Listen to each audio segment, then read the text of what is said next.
Lobby, il fallait battre la programme du Premier ministre. Investir mais tant que la population qui n'a pas dit, il programme du Premier ministre. Alors, il faut investir.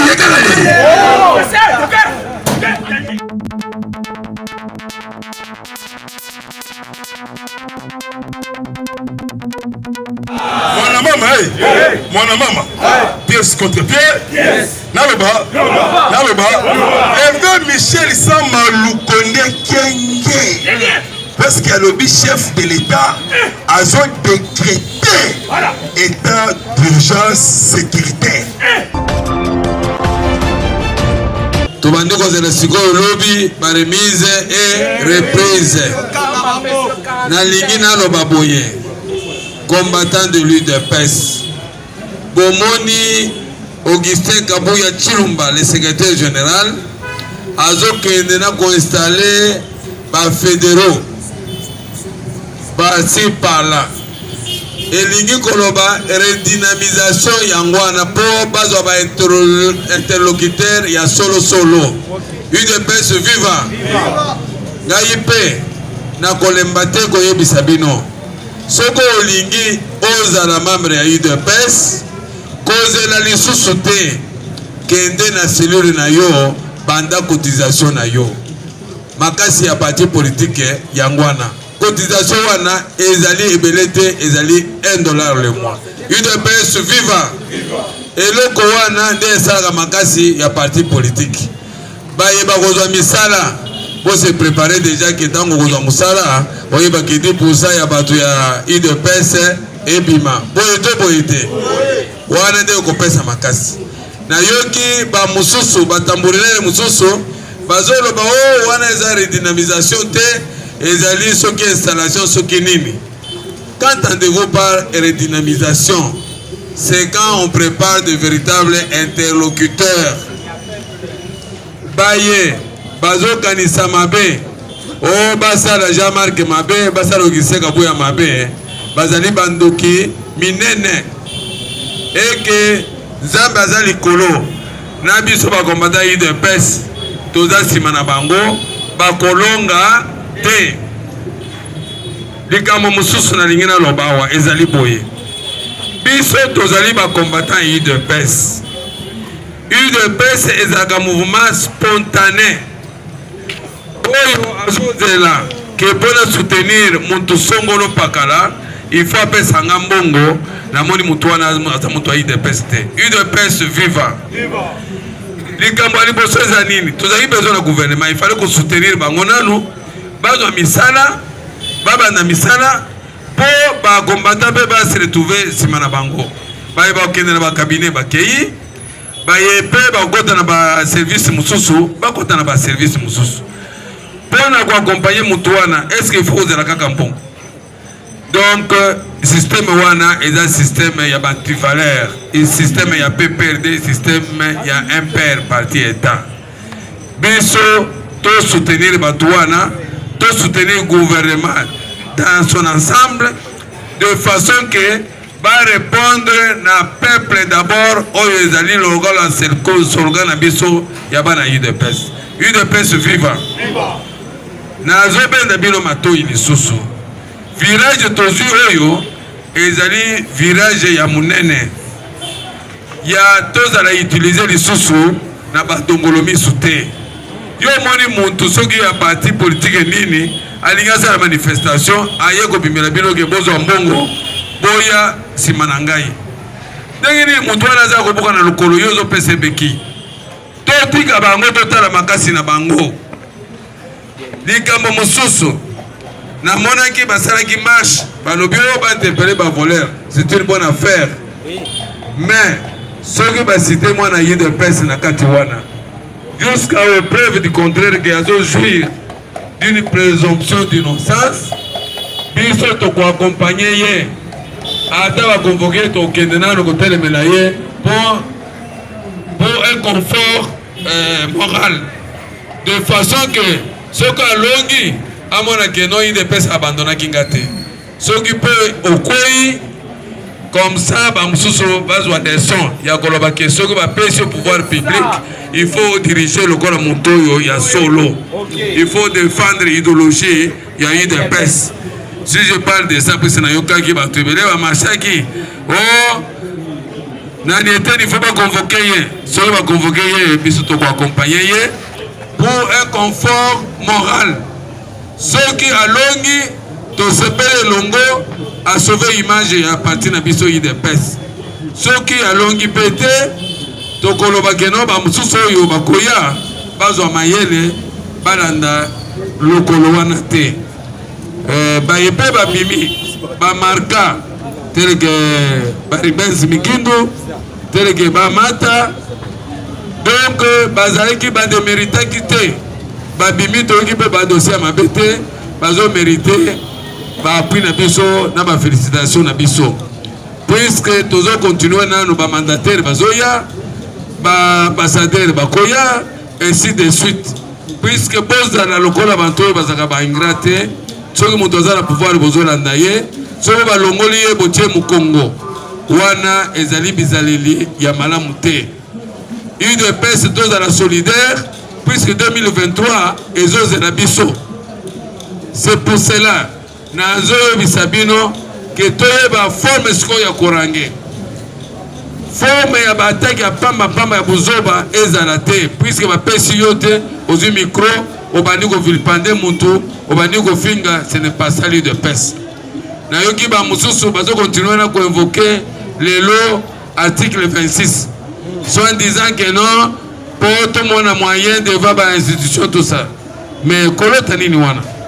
C'est comme si l'UDPS le gros de suite bandi tu sais pas tozonga sima avant de gagner na élection tu organiser qui congrès avant peut-être que dans l'élection 2023 tu organiser congrès mususu boite tu organiser congrès mususu congrès wana de go déterminer oya kozala président ya parti ya UDPS ceux qui eloko ya ko retoucher na statut kozala congrès de ko retoucher congrès de ko pesa biso candidat président de la République. Je pense to ko changer yete puisque on ne change pas l'équipe qui gagne. UDPS vivant na moni bato ebele bazolela o président kokendeste président kosala boyete mais na yebisi bino ke mobateli munene azali kolo.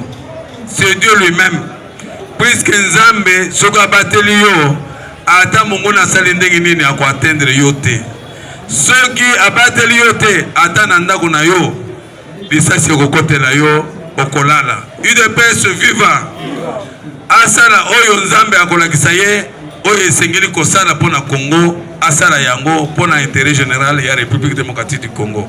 Moi message moke nazalaki nango yango wana mais lobby soki ba remise et reprise ezali toko informer bino de façon que to accompagner ba ministre oyo bakende kosala ba remise et reprise tozana bango elongo pour un réconfort moral. Merci. Merci vraiment. Tout peut se voir tu sais. Sanga beta vraiment. Merci bien moral.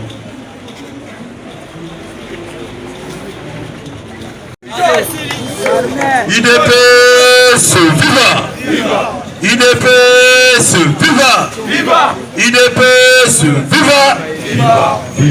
Viva! Tu sais que c'est le héros national, le chef de l'État. Merci. Pourquoi Fati Malamoko gouvernement Zobima a voyagé à France? Toyebisaki bino awa justice français bauti ko sambisa génocide ya Rwanda.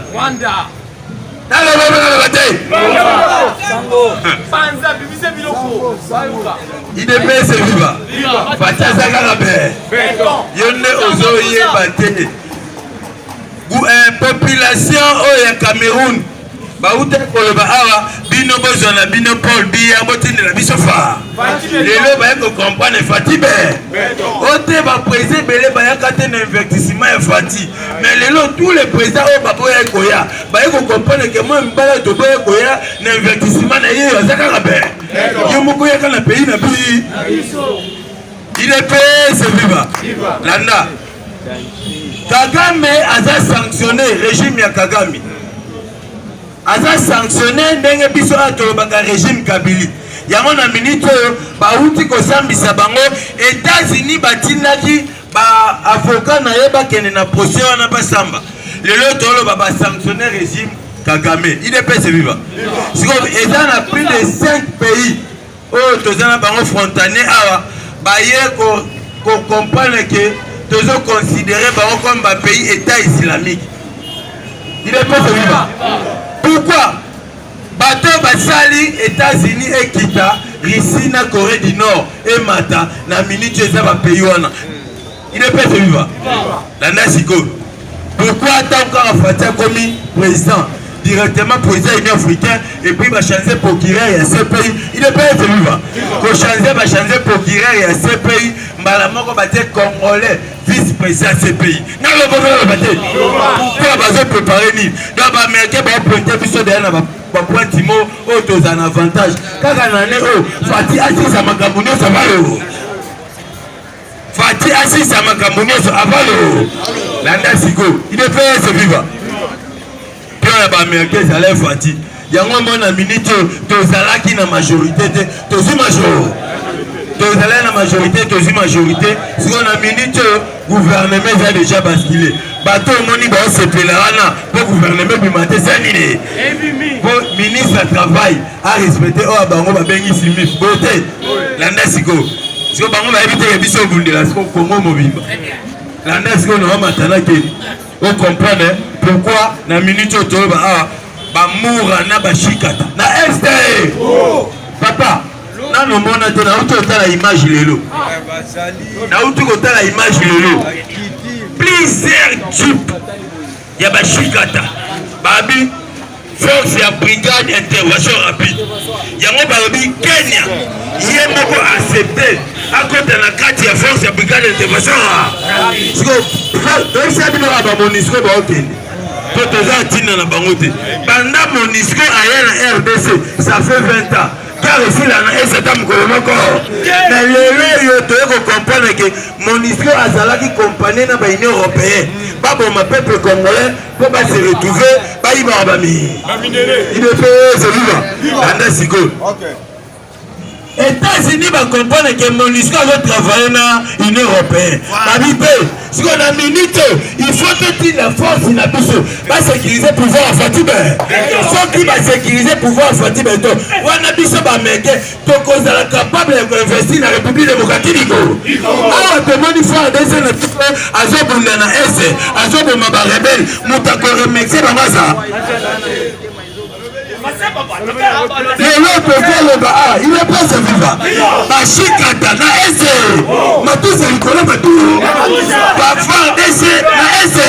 Matuza likolo matu. Ba rebel tout la musiaza. Wana population ba fani na ndako lisu kaka likolo fe. Fa ese tala rebel mususu yewa. Tamba ngomona be matu.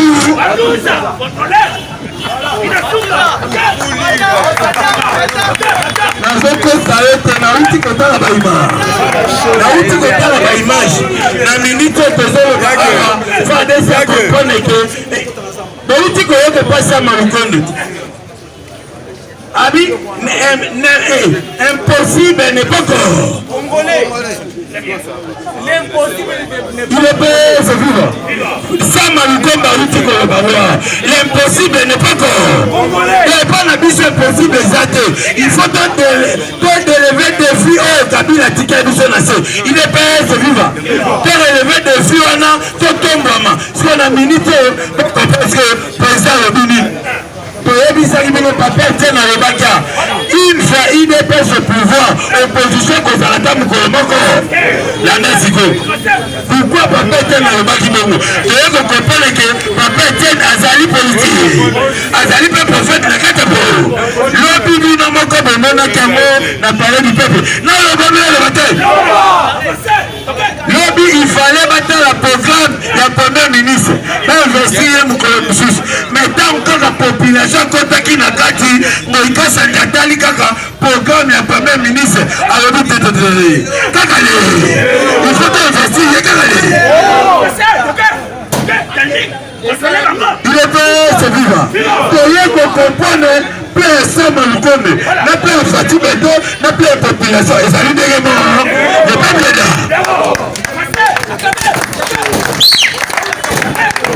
UDPS viva ok tozwi mudo nzambe atindelaki bili maintenant Fati Beto aboti système Lukonde na kati ya assemblée kuna tote papa na biso mbosoko na mopali na ye jamaka lobi mbosoko de lobi qui sont pour bato nyonso alingo atiki jamaka pour kota na te kote kote bango basako tatata ako baka kote na bango eta yo ozali nazali député élu par le peuple ko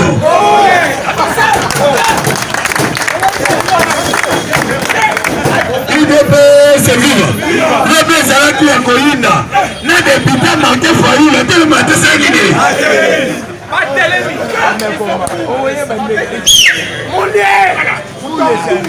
UDPS viva toye kokomprone oyo nyonso bayaki te baza beta toyebisaki bino nyonso eza na 301 député na lisusu wana bautaki wana seke peuple ko siko baoyo bayaki te sur 500 barepresente 410 donc 82 et 88 wana bawa yango wana bango nde bande kodeside investissement gouvernement esala te mais dès que kaka bainvesti gouvernement awa motu nyonso oyo aza na problème ese kombo naye na justice ko yanda siko naoshite okomprendre pourquoi Kabila akimi Kashamata aye awa avant nake Kashamata akimi akimi boyebi bavio oyo elekaka likolo ya ngola ntango elekaki te Kabila nakinga kati abimelaki makelele abengi mama olivier na bata likolo tala wana eza confirmation bekosita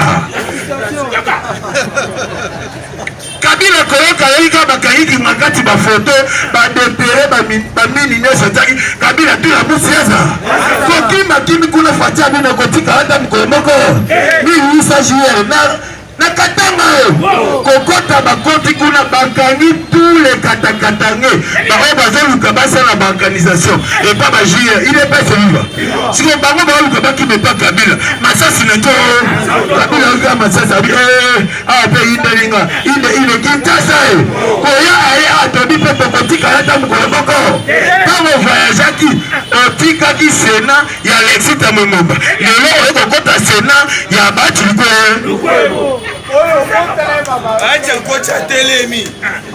UDPS viva makamba koyamba Kabila lisusu na Sena abo wana atikaki majorité FCC cash kozonga zongi a majorité inesa landa siko naoshite awa on comprend les majorités inesa kezani pour Kabila bango moko bata FCC balobi ke non ye azali chef ya opposition siko chef ya opposition il faut pas voter na majorité siko tokota 3 personnes côté Genève ka côté JPB côté Tonga ba mutumo siko le camp na ba voter na oppo UDPS viva wana koyoka biso siko majorité union sacrée tous sont pour ba voter Genève ka Babino se va voter madame Kolomoko mais ceux qui sont pour va voter JPB biso nyonso maman Koliko à cause de la biso opposition le bibi wana ba moi JPB ma état que chef de l'opposition nana na chef de l'opposition muto atekala na CP to niveau pe na dia akeni na puza manka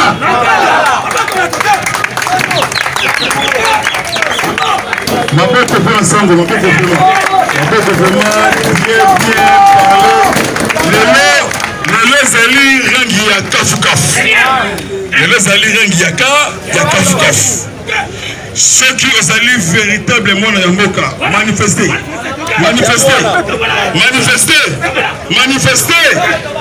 mama oyo kondimate azali mboro mwana mama non ici awa ndimate mwana mama Peggy Mathieu Kokoto caméra parce que Fati attends bango mwana mama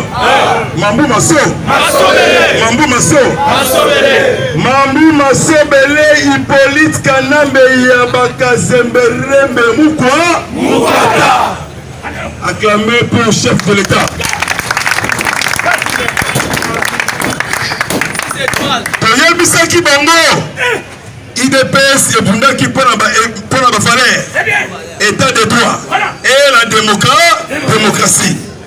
Avant dernier, il y a l'homme jeudi et Kota, chef de l'État samedi. Et ça qui date il y a le 24 avril. Comprenez mon émotion. 357 députés nationaux na Oya autour du chef de l'État. Parce que Fatih Beton, la lumière, très honnête, très sage et très intelligent. Acclamez encore pour le chef de l'État. Acclamez le conseiller moral. Avec vu les députés nationaux, donc ça répond à l'intérêt, il y a le peuple d'État. Il y a le chef de l'État. Ngari Mukondi Yamboka. Nous avons la tête glissement 2023. Pour ça, l'élection. Yango te ekompêché biso to sala ressassement. Qui est qui? Qui est qui? De relancer bientôt opération Fatih Pesa biso carte d'identité. Chef de l'État qui est le colon avec les volets va récolter colère. Il y a population congolaise. Le vieux Christophe Mosoko Diapouanga et honorable Jean-Marc Kaboun. Lobby disait plénière et bandit 12 heures. Bas député assis, n'a pas député debout. Donc ça les Indes comme moto. Donc couloir est commis. Ministre, moi paiement, exact. Donc pression, super pression. Ceux qui le louent pour investir le gouvernement de Bogobima. Donc 410 députés, majorité écrasante. Donc oui, d'investir le gouvernement. Parce que normalement qui en a parler du peuple, c'est le peuple congolais. Matula Bakaba, on a peur. Kiakou, Kangana. Sama Michel, Kengele connaît en action. Le Bissama Michel Abetsibomb. Dans le Bassali événement historique. Oyo Azali cité, na massacre, il y a Ituri, Benville, arrêté. Yoka Sama Lokonde Kenge, alobi évaluation, la mission organisée par le Conseil de sécurité des Nations Unies. Yoka le vieux, toujours, le Samakonde Kenge Michel, il ne peut pas. Alobi administration civile est remplacée na administration militaire. Fatih il police Kanambe bientôt Mukwata. Papa Etienne, prophète politique. Aloba qui est toi, monsieur Hippolyte Kanambe Yabakaze, Kaseberebe. Okosala mema sotu na mbongo oyo yibi okobimate okozwa Mukwata omuba ngalo ganga base mwana mama pièce contre pied naloba Eve Michel Sama Lukonde Kenge parce que le chef de l'État a décrété état d'urgence sécuritaire dans toutes les zones de conflit, zones de violence, dans tous les territoires. Il y a RD. Et l'état d'urgence est conformément à la carte de l'Ukundi Yamboka. La constitution.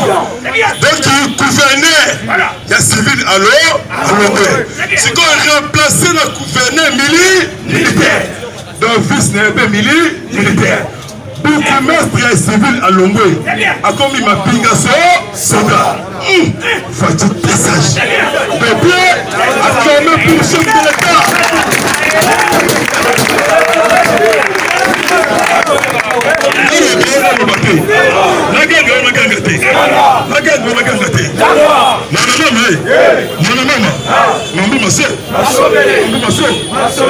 gouverneur provincial elongwe na maye sikoyo baremplacer tous les territoires badistrict baprovince ekomi gouverneur tenu militaire sikoyo batrake le maimai kilima et le maimai Kodeko ntango chef de l'état samedi avec une défense parce que Mukunzi Yamboka séjourné na France le lundi mardi azokutana tête à tête na président Macron Emmanuel na Champs-Élysées lelo balobi source pour la préparation à sommet France-Afrique donc Fatibeton séjourné na kati ya France Belgique et le Congo n'a fait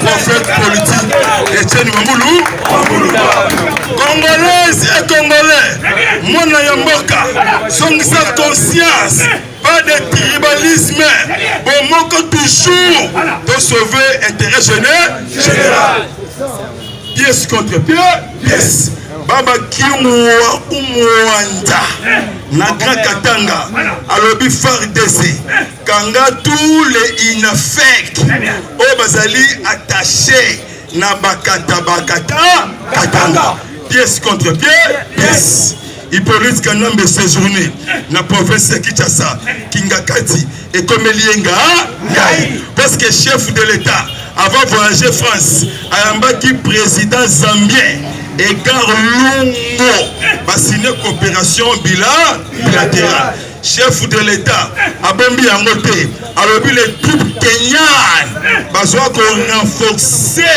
l'armée congolaise. Pièce contre pièce.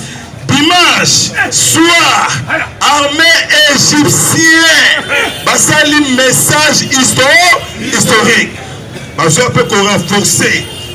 Force terrestre, brigade spéciale égyptienne, nous avons renforcé l'armée congolaise, pièce contre pièce, armée angolaise, étalissima, et Zongi Moutou, Boromona Kassonga, dans le état d'urgence décrété par le commandant suprême, Malamoko, chef rebelle, lobby des groupes, des chefs rebelles, Bekobimana. Nafis lobby donc il y a comme pour là les maïmaï alida lobby bakati babimi les messieurs appela ndarumanga munyololo les messieurs appela ndarumanga munyololo c'est un Rwandais chef de milice ayako se rendre yemoko na kati ya Monesco na 33 éléments na 25 armes différentes armes de guerre AK-45 47 calibre 12 et les munitions armée loyaliste FARDC lobby na 12 heures arrestation infâme na au plateau de Minembwe avec les munitions na armes de feu IDPS vivant Match bandi contrôler le mouvement bayaki na buta kauchu moyeba bima ezate likambo ya Willy Makonga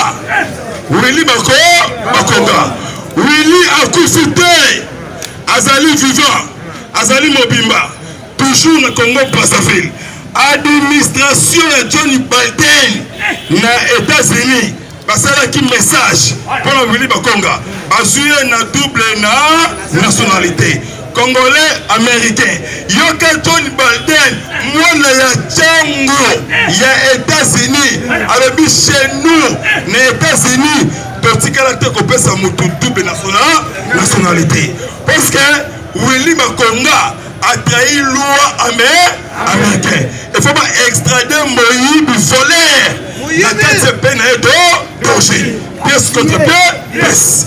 Déjà pour votre information, vice-ministre de la justice sortant, Bernard Kataïchi et Kakonde Gilbert. Déjà, ils ont mené déjà ma démarche le mardi, mercredi, jeudi, du surtout, niveau, il y a Bouchingobula.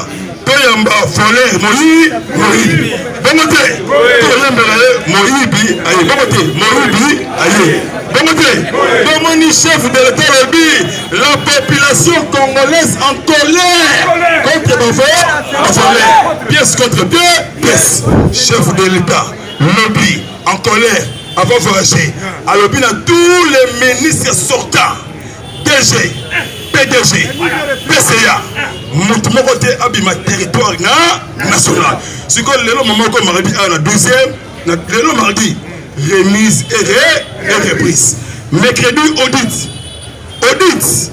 mercredi audit jeudi les troupes étrangères au baso kota babi pesa muke to beta donner tous les groupes négatifs donner bazana kolela Willy Bakonga abimaki na Kongo mibale kombo ya Willy Bakonga na Bokolo Kumusha wana kombo ya Brazzaville oya bimina yango sikoyo Willy Bakonga azali ye mokote secrétaire général ya Senko na kombo ya Donatien Abe Chole yende amemaka liste yaba école catholique na ministère ya EPSP parce que école fictive abechole bientôt au Mukamata devant justice IDPS viva peuple congolais viva la population congolaise guinoise et quinoise et sa confiance dans chef de l'État biso tout derrière Mobondo sima mukonzi yamboka na osira bino dans mon chef d'État tindi 1200 hommes garde républicain oyo basali patrouille motorisée aérien Nagoma Beniville Butembo babibi baklame pona mukonzi mboka samedi atindi 11e brigade intervention rapide bakitina Ituri pona ko combattre pona ko attaquer les maïmaï chez Chini Yakilima na maïmaï Kodeko oyo baza na est ya RDC na minute lo babo na kati ya Rwanda Kagame c'est fini pour lui abimisi les militaires rwandais lobby na frontière mais to osale loko moko et ko sala historique parce que administration John Biden déjà na port ya Kenya na Mombasa les Maurice américains c'est déjà wana parce que bientôt ba déployer la force RDC na Ituri na Beniville na Butembo ndio politique nambe akimi na Kakatanga azawa pourquoi Kabila akomi contre na bango na ba notable ya Kakatanga baki ko financer ba jeune gens ya Bakatakatanga bakata bango bakisi po ba bal ezoka bango te bakangi 110 personnes na ba chef coutumier oyo babande ko sala ba mystique pour nous pesa bango ba matière wana donc premier lot eza déjà awa na province ya Kinshasa IDPS viva pièce contre pièce enquête spéciale na onatra José Makila Sumunda bientôt aux arrêts awa na mukota et le bête premier ministre alors il va améliorer le magistrat congolais pour le fonctionnement de la justice. Moïse Nyarukabo na Marie-Ange Mouchebekwa cité na département d'État américain. Le chef il y a tous les groupes armés c'est Hippolyte Kanambe Yabakaze Kazembe chef de l'État à Okende Benité Aza Awa Nakati Yamboka Naye a diriger mouvement à partir à État qui est commandant suprême. Donc tous les plans préparés contre le chef de l'État les alliés c'est zéro. Parce que notre espoir, Fatih Béton, la lumière historique, la sagesse, étoile brillante du matin, Bissotou, tout le bâtiment moko, Fatih Kembo Nankolo, alléluia, amen. Oh Seigneur, acclamez pour chef de l'État. elengi pourquoi Michel Jean Sama Lukonde Kenge alobi dollar oyo epasu yo muto dollar les cambistes et kamikazes pour détruire l'image du chef de l'État et tous les expatriés chinois, indo-pakistanais, les indiens, libanais. Bientôt opération Motuna. Donc Matsabiloko, complicité pour créer trouble. Mais bientôt, mise en place, il y a un gouvernement historique, il y a un warrior, et de mettre fin social, sécurité et développement. Pièce contre pièce. Zéro à ma gouverneur. Bon côté. Si on remplacer la gouverneur militaire. Bon côté. Autant des revolvers. Des revolvers. Chez Yamasa. Mon maman. On m'a sauvé. Je suis mon chef de l'État. Ça a aussi la puissance. Torolé pas. Parce que Hippolyte a détruit la nation. Moula Mouké érosion. Moula Mouké Riboulou. Asali 18 ans à piller Bisso. Iranium de Chinkoloboué. Il y a une complicité avec ancien gouverneur Kakatanga. Soriano Daniano Nissim. Alliance Maurice Katoum. Pièce contre pièce. Soromoni Yuma Yaba Albert. Azali Yuma. A dévoilé secret belé. Nakati ya Shekami. 18 ans ya reine ya Kabila. Congo Bungisi. 15 milliards dollars américains. Voilà à quête ya Luzolobani. Chaque année 18 milliards, 15 milliards sans autorité. Si vous 18 ça dit 429 milliards. Bon, on a échappé dans le trésor plus public. Contrat mal négocié pour exploiter minerais. Yanga inayo dans le pays voisin. Fartri ya courant. Yamai. Batikala ko futata mukolo moko. Ba futa yangote. Si vous le message s'appelait Dan. Declaire. Ayaka na mbongo awa na Congo l'époque ya musée. Ayaka na 5 millions de dollars américains. Mais na 20 ans a commis milliardaire. Yambongo yangai na yo. Ce qui Yuma aleli, c'est si que place ya Yuma eza na prison Yamaka. Ce que yoka naloba. Yuma bombi yango te. Yuma azali Yuma. Alobi minerai ya Congo. Eza te bénéficier na peuple congolais. Eza bénéficier na étranger. Accord signé na ba ancien autorité. Yuma a outi ko raté loi. Yuma Albert na gobera. A raté loi. Pas de vérité. Loi. Ya papa Wamba Ekoumani. Vérité bientôt Ekobima. Pour ça qui dit nos idées. Ils allaient patrimoine. Ils allaient partie du peuple congolais. Que Bunda qui pour na état fallait na démocratie. Bisoto se retrouver. Peuple congolais a s'enrichi.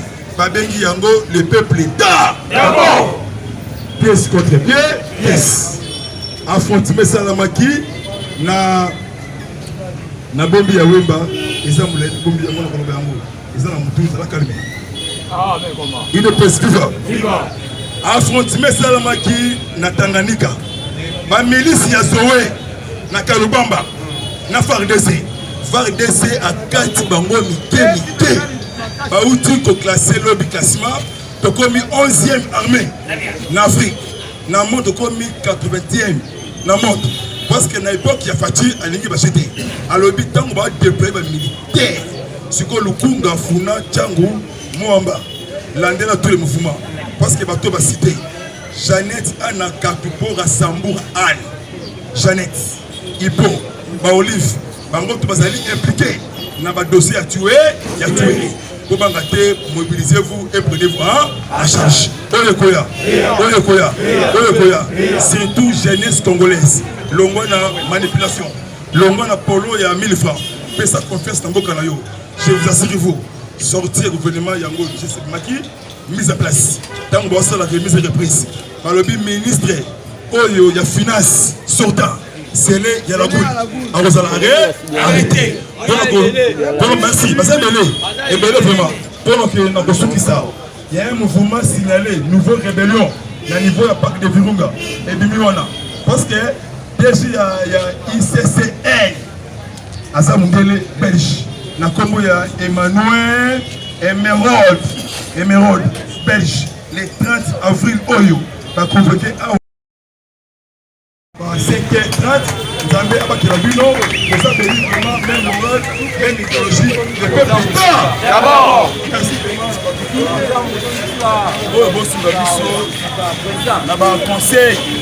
conseil vraiment, diaspora tout congolaise vraiment, pour la école, de la pays de nos ancêtres vraiment, pas de manipulation. Pas de tribalisme, Congo, Moussouaïli, Mouyandi, Mungala, surtout aux Congolais. Toujours l'intérêt général.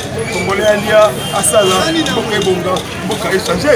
Les politiques ont 18 ans, inachevé, il y a 5 chantiers, et il y a un corridor. Les politiques ont détourné le français, mais à Yili, ils sont bons, il y a des milliards.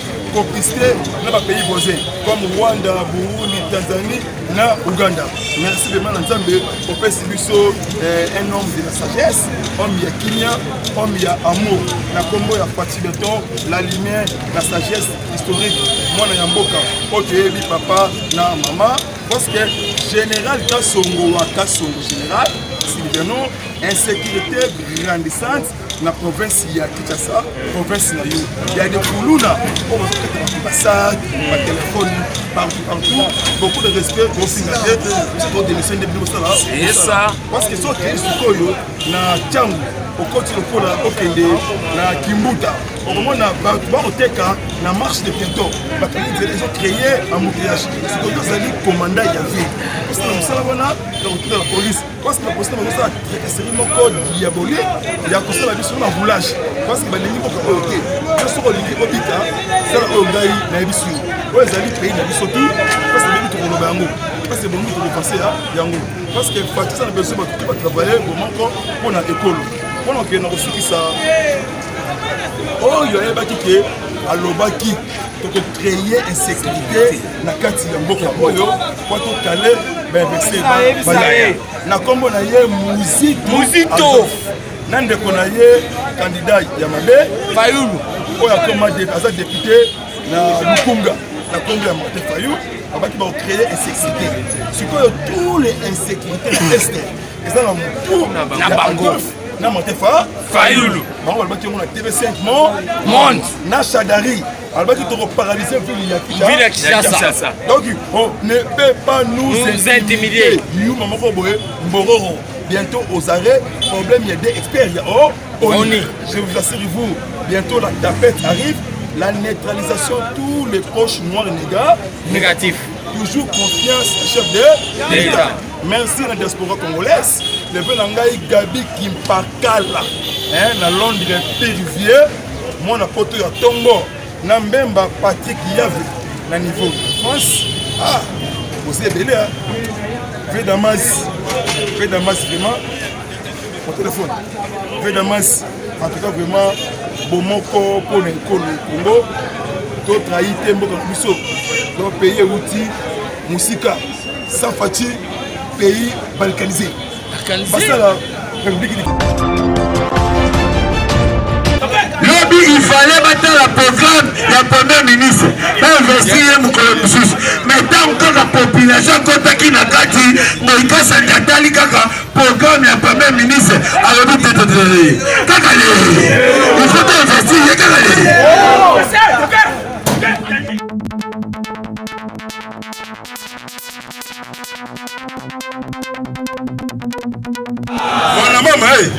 Mon maman, pièce contre pièce, Naloba, Eve Michel Samba Lukonde Kenge.